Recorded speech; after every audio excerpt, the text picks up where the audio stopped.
వాక్య ధ్యానంలోకి వెళ్దాము. ఈ మధ్యాహ్న కాల సమయంలో రెండవ వర్తమానపు యొక్క వాక్య భాగంలోకి మనం వెళ్దాము.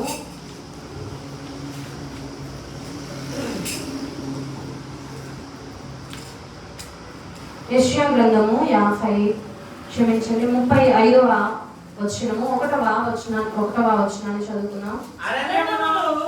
ఎండిన భూమియు సంతోషించును, అడవి ఉల్లసించి కస్తూరి పుష్పము వలె పూయును.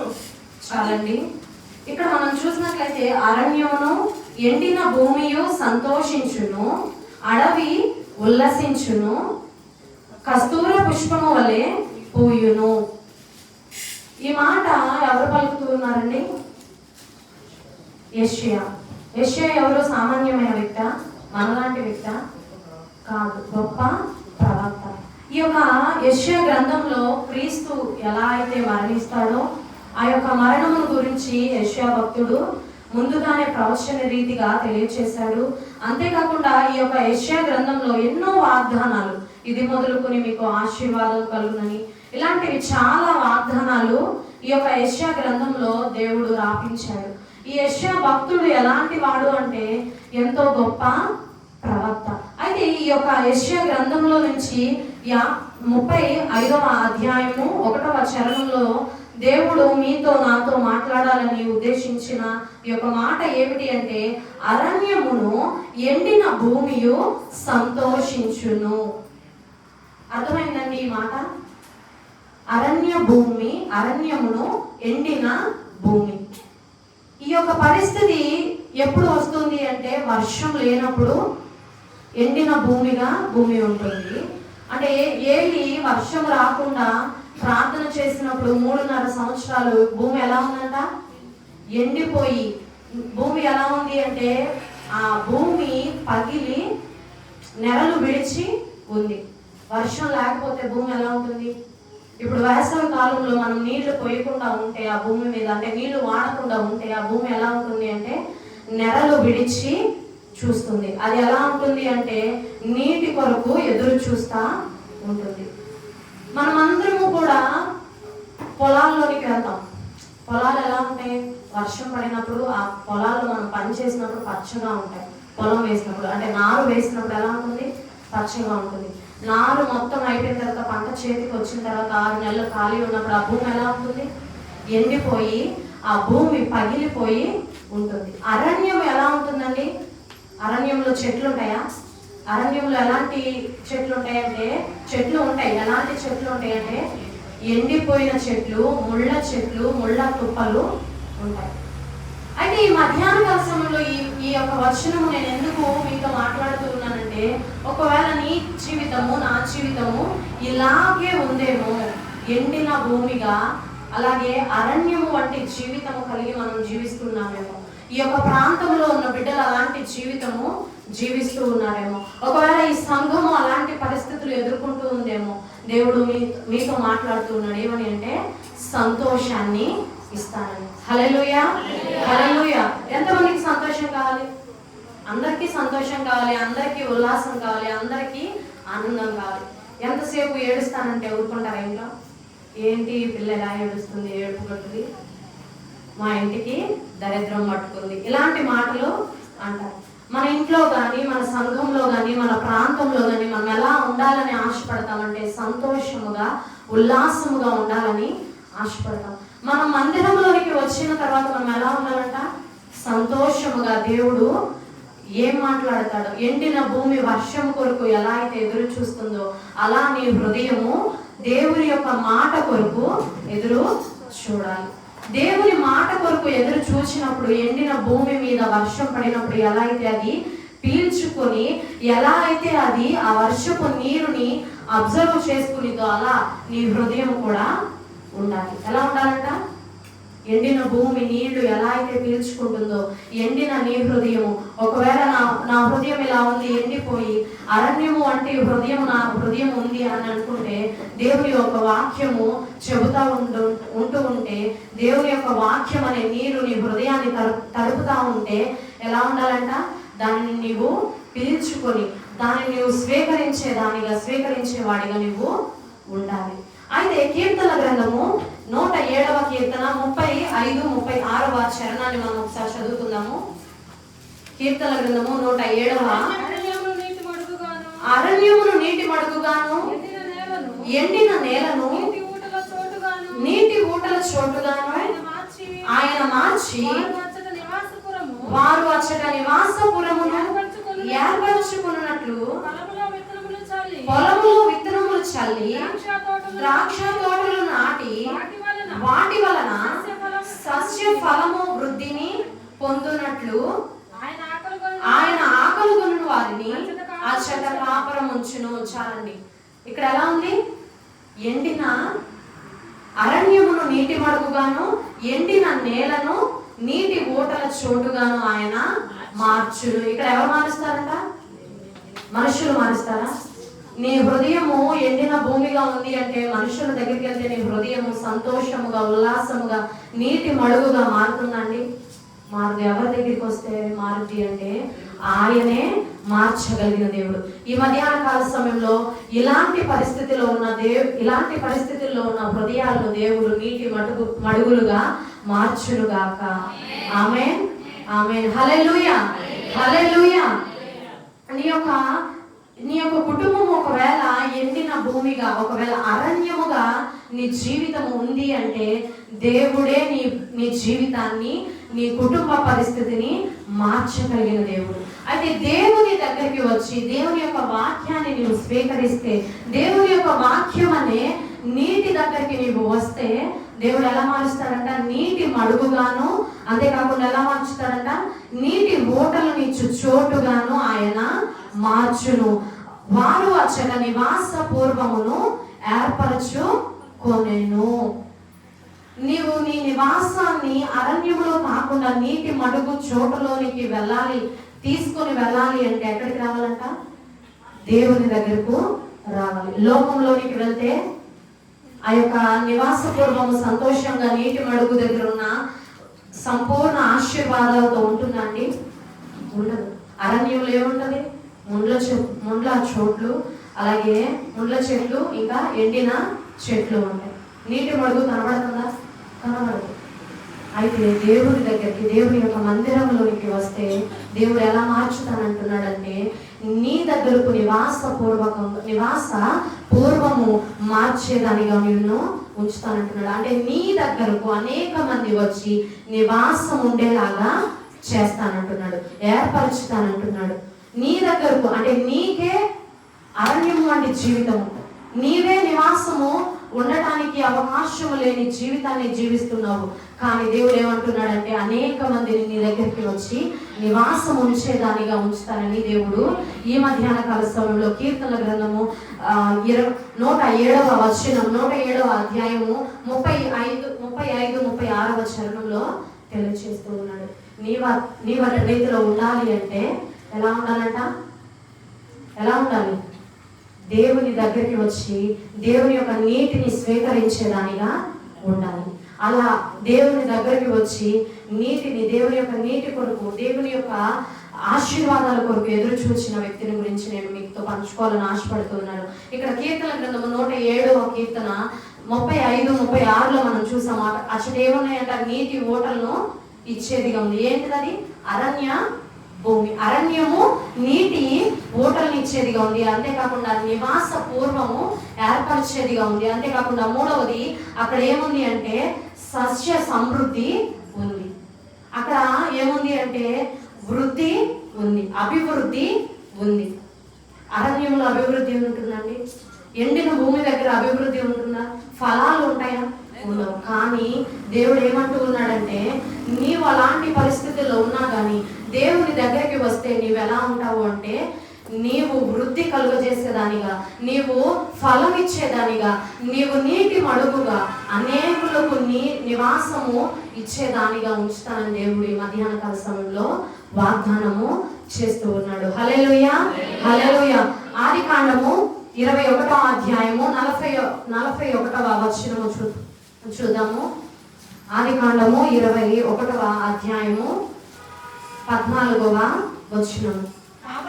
కాబట్టి తెల్లవారు అబ్రహాము లేచి ఆహారమును పిల్లవానిని తీసుకొని ఆ పిల్లవానితో కూడా హాగరును అప్పగించి ఆమె భుజము మీద వాటిని పెట్టి ఆమెను పంపివేసెను. ఆమె వెళ్ళి బెహర్షా అరణ్యములో ఇటు అటు తిరుగుచుండగా ఆ దిక్కులోని నీళ్లు అయిపోయిన తరువాత ఆమె యొక్క పొద కింద ఆ చిన్నవాడిని పండవేసి ఆ పిల్లవాని చావు నేను చూడలేననుకుని వింటి వెంక దూరము వెళ్ళి అతనికి ఎదురుగా కూర్చుండి ఎలుగెత్తి ఏడ్చెను. దేవుడు ఆ చిన్నవాణ్ణి మొర విని అప్పుడు దేవుని దూత ఆకాశము నుండి హాగరును పిలిచి, హాగరు, నీకేమి వచ్చెనని భయపడకుము, ఆ చిన్నవాడు ఉండు చోటు దేవుడు వాని స్వరము వినియున్నాడు. ఇక్కడ మనం చూసినట్లయితే హాగరు ఎక్కడుందండి? ఎక్కడుంది హాగరు? అరణ్యములో ఉంది. హాగరు ఎలా ఉంది అంటే అరణ్యంలో ఉంది. హాగరు దగ్గర ఏముంది అంటే కొంచెము నీళ్ళ తిత్తు, కొంచెము ఆహారము. ఎవరు పంపించారు? హాగర్కి ఎవరు పంపించారు? కొంచెం నీళ్లు, కొంచెం ఆహారం. అబ్రహాం ఎవరు? తన భర్తేగా. తన భర్త అయినా కానీ తనకేం పంపించాడంటే కొంచెము నీళ్ళ తిత్తు, కొంచెము ఆహారం ఇచ్చి తన భుజముల మీద పెట్టి తనను పంపించేశాడు. ఎక్కడికి పంపించాడు అంటే అరణ్యంలోనికి పంపించేశాడు. నీ కుటుంబంలో నిన్ను వెలివేయవచ్చు, ఒకవేళ నీ కుటుంబంలో నిన్ను పట్టించుకోకపోవచ్చు, ఒకవేళ నీ సంఘంలో నీ ఆత్మీయ జీవితాన్ని ఎదగనివ్వకుండా ఉంచవచ్చు. అయితే దేవుడు ఏమంటూ ఉన్నాడంటే హాగరు ఒకవేళ అరణ్యంలో ఉన్నా కానీ దేవుడు హాగర్ని చూచాడు, విడిచిపెట్టలేదు. హాగరు ఉన్న చోటు ఏంటిదండి? మనం చదువుకుందాము 14వ వచనం చివరి భాగము. బెహర్షా హర్లోయ్ అనే పేరు. ఆ యొక్క లోయ పేరు అది ఏమిటి అంటే సజీవుడైన దేవుడు చూచుచున్న బావి. ఆ యొక్క బావికి ఆ హాగరు దేవుడు చూచుచున్నాడని పేరు పెట్టుకుంది. హాగర్ని చూచుచున్నాడు దేవుడు. అయితే దేవుడు చూచి ఏం చేశాడు అంటే హాగర్ని అరణ్యములోనే వదిలిపెట్టలేదండి. హాగర్ని అరణ్యంలోనే వదిలిపెట్టాడా? వదిలిపెట్టలేదు.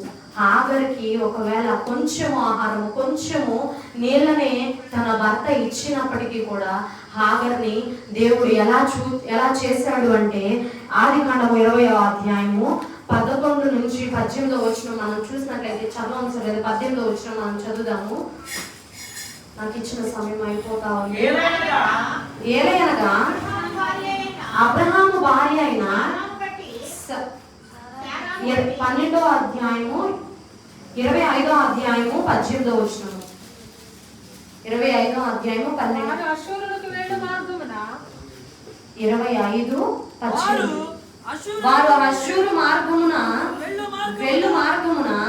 హవీల మొదలుకొని ఐగుప్తు ఎదుటనున్న షూరు వరకు నివసించువారు. అతడు తన సహోదరులందరి ఎదుట నివాసము ఏర్పరచుకొనెను. ఆ పైన వచనాలని మనం చూసినట్లయితే ఇస్మాయేలు యొక్క సంతానము ఎక్కడుందంట? హవీలా దేశం అంతా కూడా ఉంది. హవీలా దేశము ఎక్కడ ఉంది అంటే హవీలా దేశము దేవుడు ఎలా ఆశీర్వదించాడు అంటే చూద్దామా ఒకసారి. ఆదికాండము 2వ అధ్యాయము 10-11 వచనాలు మనం చూద్దామా.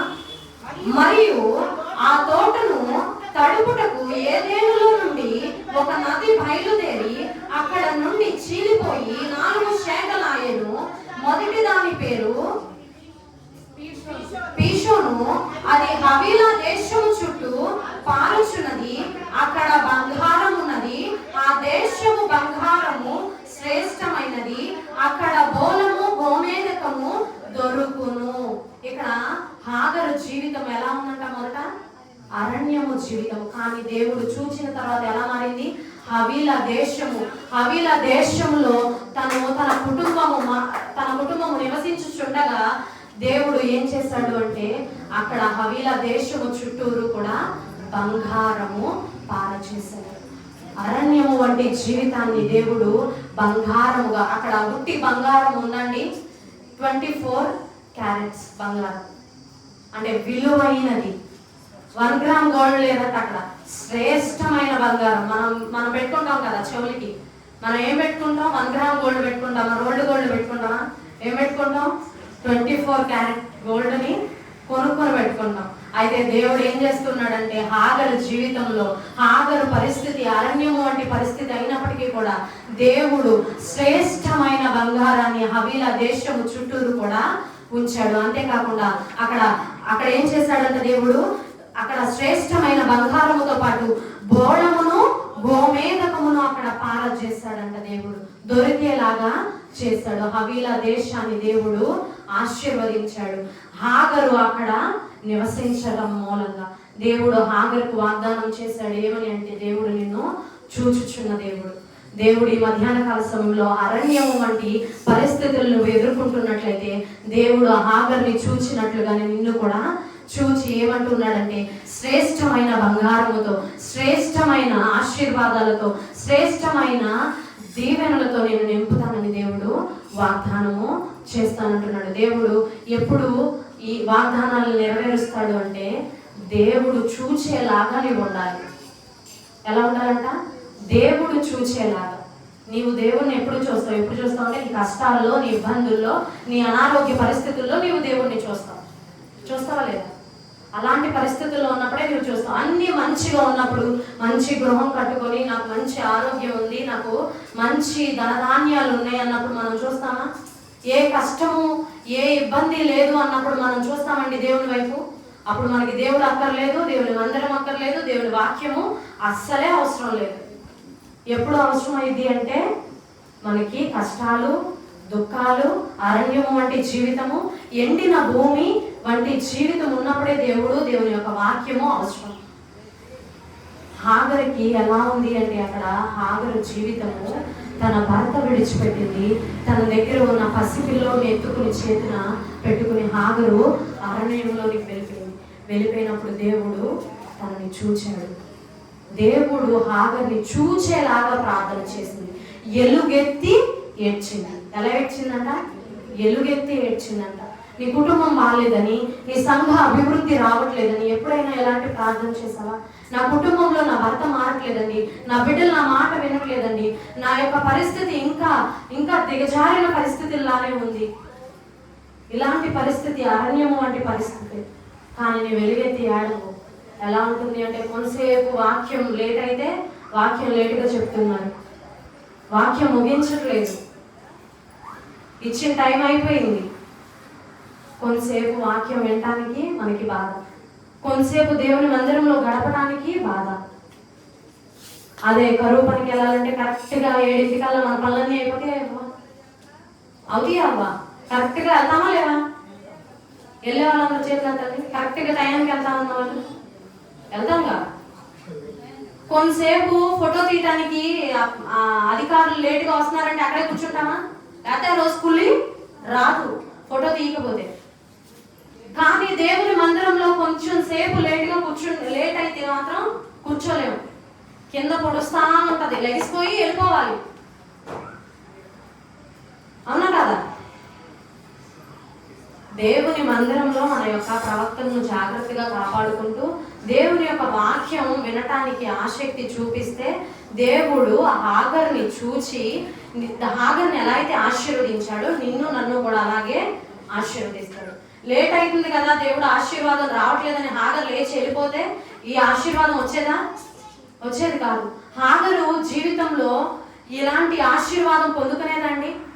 ఇజ్రాయేల్ ప్రజలకు బంగారం కావాలంటే హవీలా దేశంలోనికి వెళ్ళాలి, గోమేధికాలు కావాలంటే హవీలా దేశంలోనికి వెళ్ళాలి.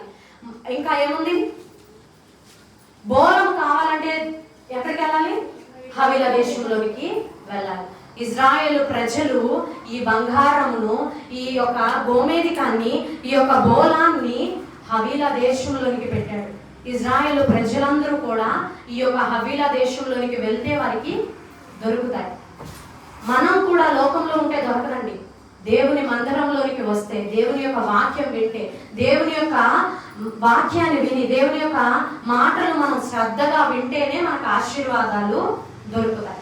ఈ లోక ఆశీర్వాదాలు కొద్ది కాలమే ఉన్నప్పటికీ కూడా నీవు దాని కొరకు ప్రయాసపడతావే, దేవుని యొక్క వాక్యాన్ని కొరకు నీవు ఎందుకని ప్రయాసపడట్లేదు?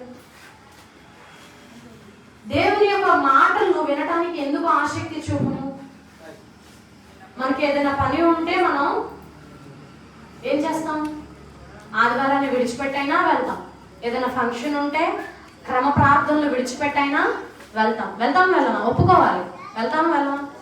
వెళ్తాం. మరి దేవుని మందిరంలో 3 రోజులు దేవుని దాసులు ప్రయాసపడి ఈ మీటింగ్లు ఏర్పాటు చేస్తూ ఉన్నారంటే ఎంతమంది దేవుని యొక్క మందిరంలోనికి వస్తున్నారు? ఎంతమంది దేవుని యొక్క మందిరంలో వాక్యాన్ని వినటానికి ఆసక్తి చూపుతున్నారు? అయ్యగారికి ఎక్కువ డబ్బులు ఉండి పెడుతున్నారా? అయ్యగారికి ఏదో టైంపాస్గా పెడుతున్నారా? ఎందుకు పెడుతున్నారు? మన ఆశీర్వాదం కొరకు, మన కుటుంబాలు బాగవ్వాలని, మన కుటుంబాల్లో వాక్యం చేత ఏదో ఒకటి మనం పొందుకోవాలనే కదా. ఈ హవేలా దేశంలో ఎలాంటి ఆశీర్వాదాలు ఉన్నాయో అలాంటి ఆశీర్వాదాలు ఈ మధ్యాహ్న కాల సమయంలో మీరు కూడా పొందుకోవాలంటే ఏం చేయాలి? దేవుడు చూచేలాగా ఉండాలి. దేవుని మనం ఎప్పుడు చూస్తామంటే మన కష్టాల్లో, ఇబ్బందుల్లో చూస్తాము. చూడాలి, కరెక్టే, కాదనట్లేదు. మనము కూడా దేవుడు చూచేలాగా ఉండాలి. దేవుని మందిరంలోనికి రావాలి, దేవుని యొక్క వాక్యము దగ్గరికి రావాలి, దేవుని యొక్క సన్నిధిలోనికి రావాలి. అప్పుడే దేవుడు చూస్తాడు. లోకంలో ఉంటే, లోకంలో పడిపోతే మనల్ని దేవుడు చూస్తాడండి? చూడడు. ఎప్పుడు చూస్తాడు అంటే దేవుని మందిరంలో నీవు ఉంటే దేవుడు చూస్తాడు. ముఖ్యంగా నీవు వెలుగెత్తి ప్రార్థన చేస్తే నీ కుటుంబాలు బాగుపడతాయి. నీవింకా నీ భర్తలు మారట్లేదంటే అర్థం నీలోనే ఉంది లోపం. ఎవరిలో ఉందండి? వాక్యం ప్రకటిస్తున్న దేవుని దాసుల్లో ఉందా? గొర్రెని కంటుంది, కాపరి కంటదా? కనట్లేదు. మన కుటుంబాల్లో కొన్ని మంది ఉన్నారు, వారిని మనం కనలేకపోతున్నాం. ఎందుకు కనలేకపోతున్నాం? వెలుగెత్తి ఆడవట్లేదు, వెలుగెత్తి మొరపెట్టట్లేదు. ఇదే అనుకూల సమయము, మిక్కిలి రక్షణ దినం. ఆ రక్షణ దినం కొరకు మనం ఎదురు చూడాలి. మన కుటుంబం కొరకు, మన కుటుంబంలో ఉన్న బిడ్డలు రావాలి అంటే మనం వెలుగెత్తి ఏడవాలి. ఆశీర్వాదం కొరకు, దీవెనల కొరకే కాదండి, రక్షణ కొరకు కూడా మనము ఏడవాలి. అరణ్యం వంటి జీవితం నీవు మార్చబడాలి అంటే ఏం చేయాలి అంటే నీవు వెలుగెత్తి ఏడవాలి, ప్రార్థన చేయాలి. ఆనాడు హాగరు ఎలా అయితే ప్రార్థన చేసి తన పరిస్థితిని మార్చుకుందో, అరణ్యము వంటి పరిస్థితిని ఎలా అయితే మార్చుకుందో అలా నీవు నేను కూడా మార్చుకోవాలి. ఇలాంటి జీవితాన్ని మనం జీవించాలి. దేవుడు అప్పుడు సంతోషాన్ని, ఆనందాన్ని ఇస్తాడు. హాగరికి సంతోషాన్ని ఇచ్చాడా? ఇంకా ఏడుపునే ఇచ్చాడా? ఇంకా ఏడుస్తానే ఉందా హాగరు? తడలేదు. ఎంతో సంతోషంతో, ఆనందంతో తను జీవించింది. తనకి ఇంకేం కావాలండి? ఇంకేం అవసరం లేదు. దేవుడు ఎంతగా ఆశీర్వదించాడు అంటే ఇజ్రాయేలు ప్రజలే వారికి అవసరమైతే బంగారము హవీలా దేశంలోకి వెళ్తారు. అయితే ఇజ్రాయేలు ప్రజలకు ఆ యొక్క గోమేధికలు, ఆ యొక్క బోడము కావాలి అంటే ఇజ్రాయేలు ప్రజలు ధూపం వేయడానికి గోమేధికము ఇంకా బోడములు కావాలి. గోమేధికాలు ఎందుకు వాడతారు అంటే ఆనాడు యాచకులు వారి యొక్క పై వస్త్రాల్లో ఉపయోగించేవారు ఆ యొక్క గోమేధికాలు అంటే ఏంటి? వజ్రాలే కదా. గోమేధికం ఉన్నాయి కదా దేవుని యొక్క లేఖనాల్లో. 12 ఇజ్రాయేలు ప్రజల యొక్క 12 గోత్రాలకు 12 గోమేధికాలను దేవుడు ఇచ్చాడు. ఇవి కావాలంటే ఇజ్రాయేలు ప్రజల యొక్క ఎక్కడికి వెళ్ళాలి? హవీలా దేశానికి వెళ్ళాలి. దేవుడు ఎంతగా ఆశీర్వదించాడు అంటే ఇజ్రాయేలు ప్రజలు అంటే తన ప్రజలే హవీలా దేశంలోనికి అంటే హాగరు దగ్గరకు వెళ్ళేలాగా ఆశీర్వదించాడు. అరణ్యం వంటి జీవితాన్ని దేవుడు ఉల్లాసముగా మార్చాడు, సంతోషముగా మార్చాడు, నీటి మడుగుగా మార్చాడు, వృద్ధిని, సమృద్ధిని ఇచ్చాడు. ఇవన్నీ కూడా మనకు కూడా కావాలని దేవుడు మనల్ని అలా చేయాలని దేవుడు ఆశపడుతూ ఉన్నాడు. ఈ మధ్యాహ్న కాల సమయంలో మనమందరము కూడా అలా ఉండాలని దేవుడు ఆశపడుతున్నాడు. ఒక చిన్న మాట మరలా చదువుకుని నేను వాక్యాన్ని ముగిస్తాను. అదే యెషయా గ్రంథము 35వ అధ్యాయము, యెషయా గ్రంథము 35వ అధ్యాయము 1వ వచనాన్ని మరొకసారి చదువుకున్నామా? అరణ్యము ఎండిన భూమి సంతోషించును, అడవి ఉల్లసించును, కస్తూర పుష్పము వలె పూయును. చాలండి, ఇక్కడ అడవి ఉల్లసించును, అడవి ఉల్లసించుదంట. అంతేకాకుండా కస్తూర పుష్పము వలె పూయును. కస్తూర పుష్పం అంటే ఏంటండి? నేను వెతికితే గూగుల్లో కానీ నేను సెర్చ్ చేస్తే నేను ఏమని తెలిసింది అంటే కస్తూర పుష్పము అంటే అది రోజ్ ఫ్లవర్. ఆ ఫ్లవర్ ఎలా ఉంటుంది అంటే సువాసన ఇచ్చేదిగా. గులాబీ పువ్వు ఎలా ఉంటుందంట? సువాసన ఇచ్చిందా? పిచ్చి వాసన వచ్చిందా? మంచి వాసన ఇచ్చేది.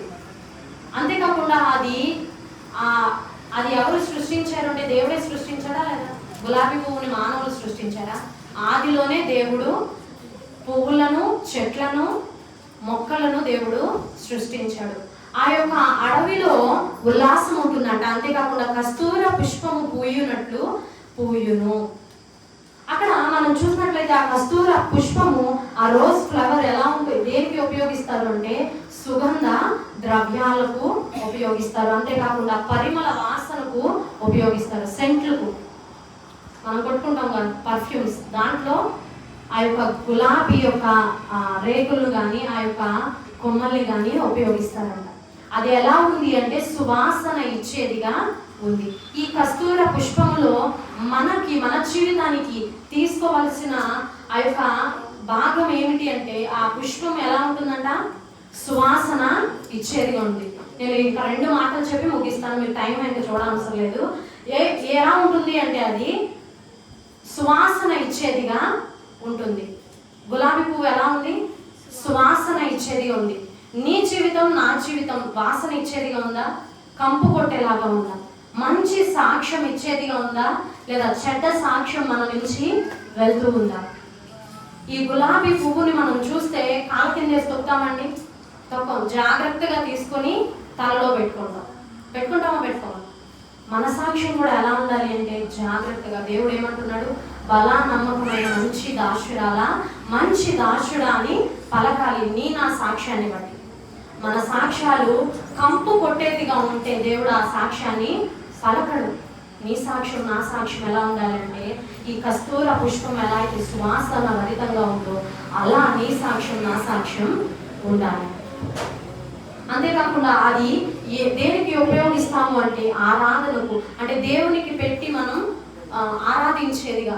హైందవులు ఎలా ఆరాధిస్తారంటే పువ్వులను పెట్టి పూజిస్తారు, అవునా కదా? పూజిస్తారా లేదా? మనము కూడా దేవునికి ఆరాధన పూర్వకంగా ఉండాలి. నేను హైందవులు ఆరాధన గురించి మాట్లాడట్లేదు. పువ్వులను మనం ఎలా చూస్తాము అంటే ఆరాధనకు ఉపయోగపడేలాగా అది దేవునికి ఉపయోగపడతాయి, అవునా కదా?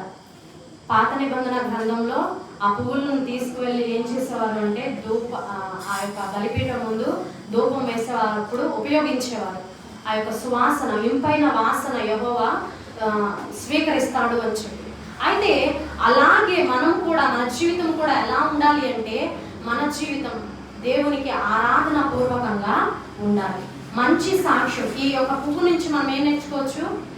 మనం మంచి సాక్ష్యం కలిగి ఉండాలి. మన సాక్ష్యం ఎలా ఉండాలి అంటే మంచి సువాసన ఇచ్చే సాక్ష్యం కలిగి ఉండాలి. రెండవదిగా మన జీవితం ఎలా ఉండాలి అంటే సువాసన ఇచ్చేదిగా ఉండాలి. రెండవది మనం ఎలా ఉండాలి అంటే దేవుణ్ణి ఆరాధించే వారుగా ఉండాలి.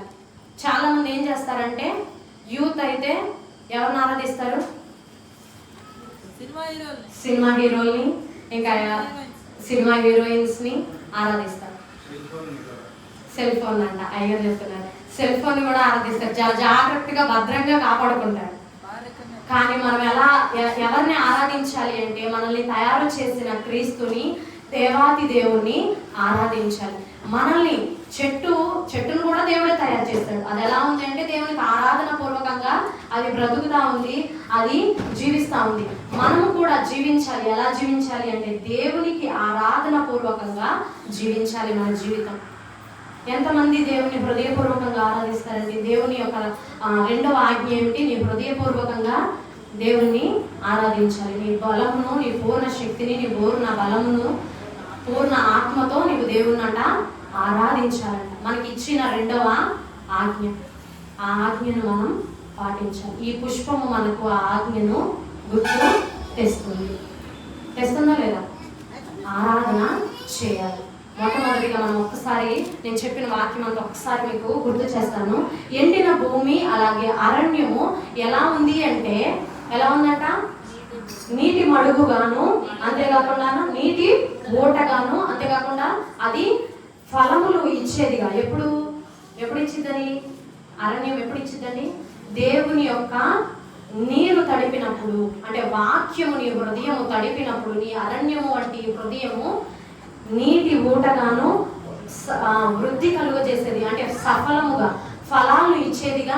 అంతేకాకుండా నీ దగ్గరకు అనేక మంది వచ్చి నివాసం ఉండేవారిగా ఉంచుతుందంట అరణ్యము. ఆ అరణ్యములో జీవించిన వ్యక్తి ఎవరు అంటే హాగరు హవీల దేశంలో శ్రేష్టమైన బంగారము, బోళము, గోమేదకములు అచ్చట ఉన్నాయా లేవా? అట్లాంటి ఆశీర్వాదము దేవుడు హాగర్కి ఇచ్చాడు. అంతేకాకుండా ఈ మధ్యాహ్న కాల సమయంలో నీకు, నాకు, ఎల్షెదా సంఘానికి, కాకర్ల ప్రాంతానికి కూడా దేవుడు ఇవ్వాలని ఆశపడుతూ ఉన్నాడు. అంతేకాకుండా రెండవదిగా కస్తూర పుష్పముల గురించి మనం ఏం నేర్చుకున్నామండి? కస్తూర పుష్పం ఎలా ఉంది అంటే అది సువాసన ఇచ్చేదిగా ఉంది. అంతేకాకుండా అది ఎలా ఉంది అంటే ఆరాధన పూర్వకంగా ఉంది. మన సాక్ష్యము సువాసన ఇచ్చేదిగా ఉండాలి. మన సాక్ష్యము కంపు కొట్టేదిగా ఉండకూడదు. మన సాక్ష్యము నిన్ను నన్ను దేవుడు చూసి ఏమనాలి అంటే బలా నమ్మకమైన మంచి దాసురాలని మెచ్చుకుని తన సింహాసనం మీద కూర్చుండబెట్టుకోవాలి. ఆ దేవుడు మనలందరినీ దేవుని యొక్క మందిరంలోనికి దేవుడు ఎట్టబడి గుంపులో మనం ఉన్నప్పుడు దేవుడు ఈ సాక్ష్యాన్ని మనల్ని చూసి పలకాలి. నీవు నేను ఎలా ఉండాలి అంటే ఆరాధన పూర్వకంగా దేవునికి ఉండాలి. దేవుడు మనకి ఇచ్చిన ఆజ్ఞ రెండోది ఏంటంట? హృదయపూర్వకంగా. ఏమని ఆజ్ఞ చెప్పండి ఒకసారి? నీ పూర్ణ హృదయముతో, నీ పూర్ణ బలముతో, నీ పూర్ణ ఆత్మతో దేవుణ్ణి ఆరాధించాలి. ఈ యొక్క కస్తూర పుష్పం ఎలా ఉందంట? ఆరాధన పూర్వకంగా ఉంది. నీవు నేను కూడా ఆరాధించే వారముగా ఉండాలి. ఈ మధ్యాహ్న కాలంలో ఇచ్చిన వాక్యము దేవుడు తన వెనుకల్లో ఆశీర్వదించును గాక. ఈ సమయం ఇచ్చిన దేవుని దాసులకు ఈ సమయాన్ని అప్పగిస్తా ఉన్నాను. తనలో ఉంచి చిన్న మాట ప్రార్థన చేసుకున్నాము. మహాపరిశుద్ధుడా, సర్వోన్నతుడా, నీకు వందనాలు, స్తోత్రాలయ్యా. ఇదిగో తండ్రి, మధ్యాహ్న కాలంలో నీవు నాకు ఇచ్చిన సమయాన్ని బట్టి నీకు స్తోత్రాలయ్యా. అయా ఇదిగో తండ్రి, నాన్న విత్తబడిన ప్రతి మాటను నీ బిడ్డల హృదయాల్లో భద్రపరచండి ప్రభా. అయా ఎండిన భూమి వంటి పరిస్థితుల్లో, అయా ఇదిగో తండ్రి, ఒకవేళ అరణ్యము వంటి పరిస్థితుల్లో హాగరు ఎలా అయితే జీవించిందో అరణ్యంలో, అలాంటి జీవితం ఎవరైనా జీవిస్తే అయా వారిని తండ్రి నాన్న మీరు వారి నోటి నిండా నవ్వును కలుగు చేస్తున్నారని చూడాలి ప్రభా. హాగరు ఎలుగెత్తి ఏడవగా అయా ఇదిగో హాగర్ని చూచుచున్నావు ప్రభా. అలాగే ప్రాంతం